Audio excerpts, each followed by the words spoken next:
Race Weekend is brought to you by Phoenix Fuels.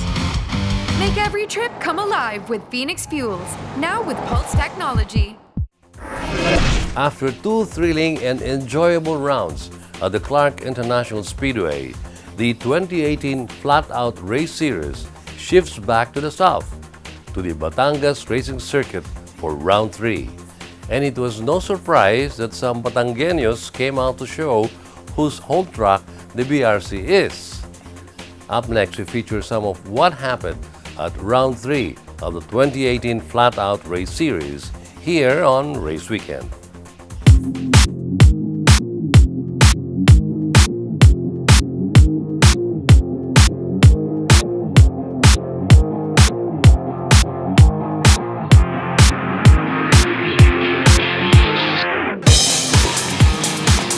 It has been said about the 3.7-kilometer racetrack in Barangay Maligaya in Rosario, Batangas, paraphrasing the line made popular in a 1989 Kevin Costner movie, "If you build it, they will come."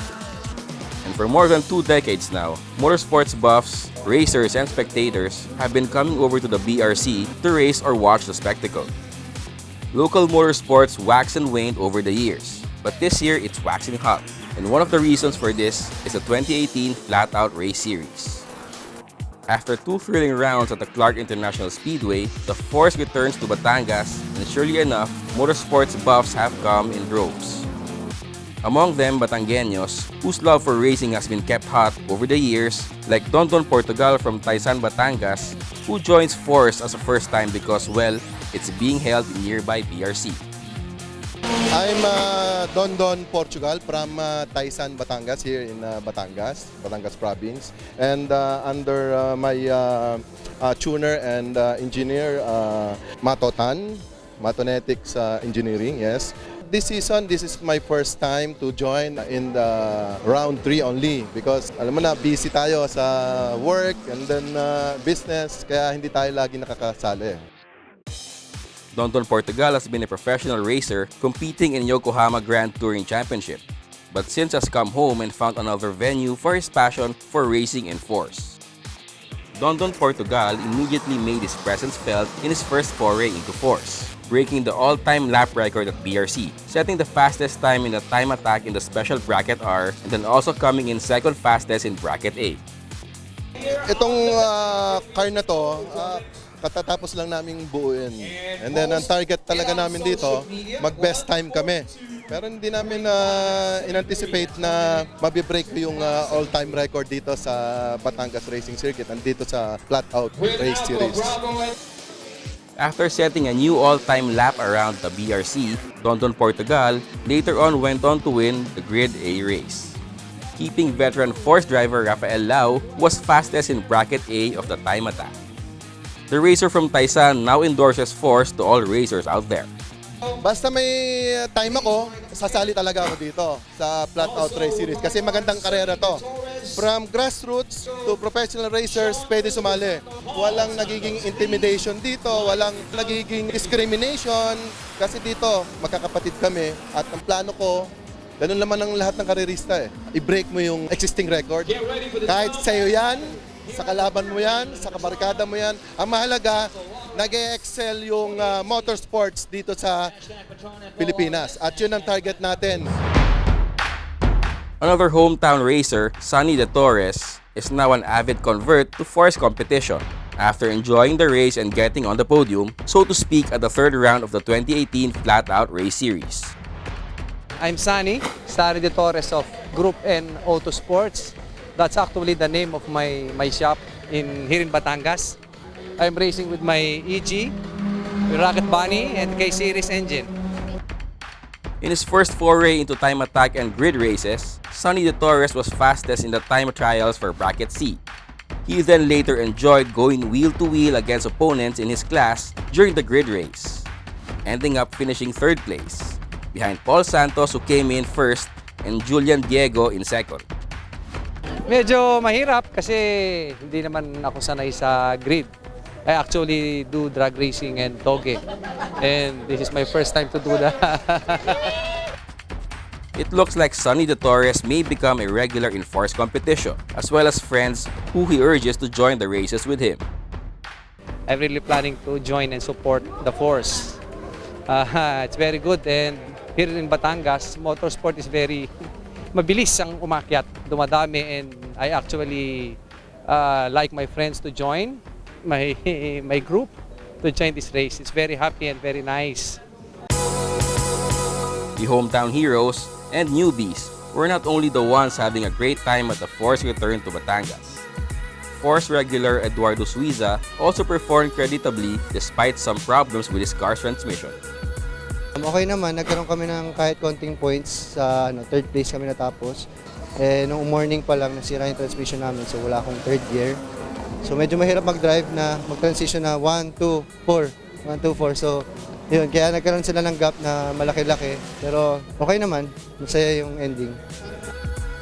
Another FORS veteran who showed up, literally and figuratively, at the Batangas Racing Circuit is Marzo Campo, last year's Bracket E champion. Marzo Campo competes up and down the time brackets and in grid races in this year's FORS season.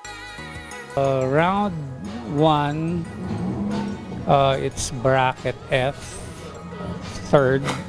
And then round 2, Bracket F champion. And then now, Grid E champion. In the third round, Marzo Campo had an uneventual time attack performance but turned it up in the grid races to come in first from among those competing for Grid E honors. I was second on the grid, and then something went wrong. I mean, there's a car blocking me, so I can't really. So I think it was 5 cars that I managed to, yeah. And then it was hot. I mean, really hot. Marzo Campo apparently revels in the grid races at Batangas, which he believes is a more technical racetrack than the one in Clark. It's both different. Clark is a high-speed circuit. This is, I think, more technical than Clark. The runoff is short. Clark is, you have lots of runoff. Clark is bigger, and this is just right. Another FORS returnee who may have found the round in Batangas a lot more enjoyable is Julian Diego. Batangas, I love Batangas. The Batangas Racing Circuit, I think it's one of the better layouts in the Philippines. It is an older track. The asphalt is, there's a lot of more bumps compared to, let's say, Clark, which is a nice smooth surface. So the Batangas track is a lot more technical. There are tighter turns. It crisscrosses over itself more as compared to Clark, which is mostly flat and then straights, large straights and then big U-turns. So different. They're really different courses. Julian Diego had a good day in round 3 of this year's FORS, coming in second in Bracket C of the time attack, and then also coming in second in Grid C wheel-to-wheel racing.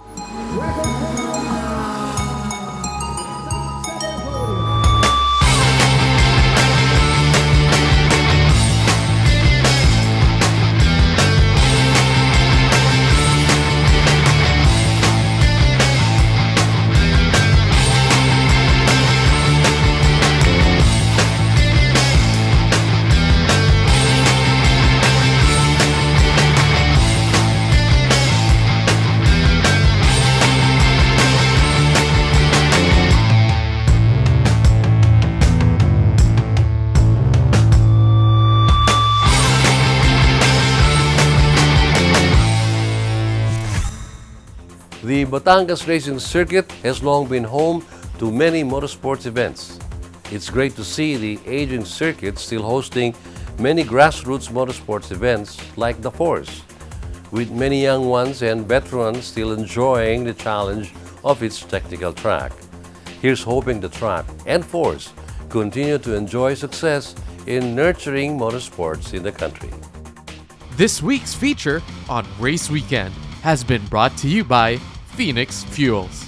Make every trip come alive with Phoenix Fuels, now with Pulse technology. These are the Fuel Masters. Every time they're on the court, it's high performance. Every time I'm on the road, I can also expect high performance from Phoenix Fuels.